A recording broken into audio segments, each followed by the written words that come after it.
போட்டு எடுத்துட்டு வரேன், சரியாப்பா? சரிம்மாக்கா, போய் எடுத்துட்டு வா. உனக்கும் ஒரு கிளாஸ் போட்டுக்கோ, அப்பாவுக்கும் ஒரு கிளாஸ் போட்டு எடுத்துட்டு வா, சரியா?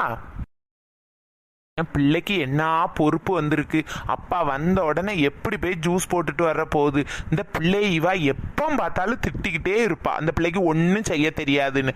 எவ்வளோ அறிவோடு அது போய் நான் ஜூஸ் போட்டு வரேன்ப்பான்னு சொல்லிட்டு போகுது. உங்களுக்கு ஒரு கிளாஸ், எனக்கு ஒரு கிளாஸ், சரியா? ஆமாப்பா, நான் லெமன் ஜூஸ் போடும்போது லெமனை புளியும் போதெல்லாம் நல்லா தான் இருந்துச்சுப்பா. இந்த நன்னாரியை ஊத்துனதுக்கு அப்புறம் தான் இப்படி நுரையா வருது. ஏன் இப்படி வருதுன்னே தெரியலப்பா. இங்க பாருங்கப்பா, இந்த நன்னாரியை தான்ப்பா ஊத்துனேன். இந்த நன்னாரியை ஊத்துனதுல இருந்தா இப்படி நுரையா இருக்குதுப்பா. ஏன்ப்பா இப்படி இருக்குது? அம்மா ஒன்று திட்டுறதுல தப்பே கிடையாது. இது நன்னாரியா, இது பாத்திரம் வளர்க்கக்கூடிய லிக்யூடு. ஒன்னிய போய் ஜூஸ் போட சொன்ன பாரு, கொஞ்ச நேரத்தில் நீ என்ன கொல்ல பார்த்துட்டிய. ஒழுங்கா இதை கொண்டுட்டு ஓடிரு பார்த்துக்கோ.